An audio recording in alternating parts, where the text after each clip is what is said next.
আপনারা অনেক রকমভাবে চিকেন খেয়েছেন। আজকে যেই রেসিপিটা আমি আজকে বানাবো তার নাম হচ্ছে চিকেন সুন্দরী। এই চিকেন সুন্দরী বানাতে যা যা উপকরণ লাগবে সেগুলো আমি একটা থালে নিয়ে নিয়েছি।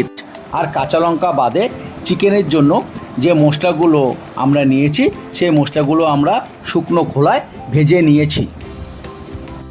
ভাজা মশলাগুলো আমরা মিক্সিতে দিয়ে গুঁড়ো করে নিয়েছি। ফ্রাইং প্যান গরম করে তার ভিতরে আমরা পরিমাণ মতো সরষের তেল দিয়েছি এবং 2 চামচ ঘি তার ভিতরে অ্যাড করেছি। আমাদের ফ্রাইং প্যানের যে তেল আর ঘি দিয়েছিলাম সেটা গরম হয়ে গেছে।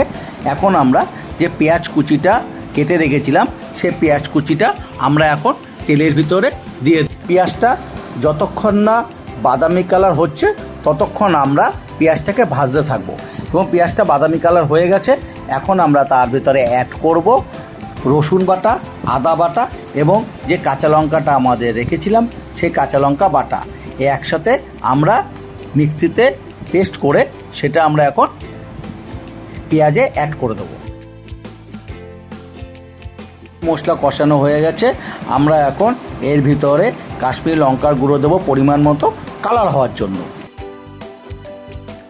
কষানো মশলার মধ্যে আমরা যে মাংসগুলো রেখেছিলাম সেই মাংসগুলো দিয়ে আমরা আবার ভালো করে কষিয়ে নেব এই মশলার সাথে।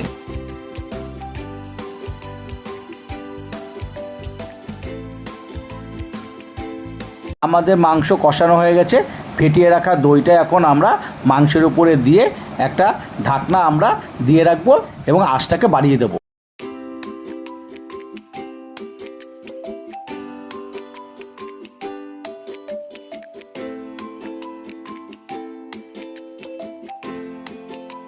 মাংস সেদ্ধ হয়ে গেছে। এখন আমরা এই মাংসের উপরে যে মশলাটা বানিয়েছিলাম সেই মশলাটা এর ভিতরে ছড়িয়ে দেবো। আপনাদের যদি ভালো লাগে আপনারা লাইক, কমেন্ট, শেয়ার এবং সাবস্ক্রাইব করে দেবেন এবং ফেসবুক থেকে যদি আপনারা দেখেন তাহলে সেটাকে ফলো করে দেবেন। মাংস কমপ্লিট হয়ে গেছে। এখন আমরা মাংসটা নামিয়ে নেব।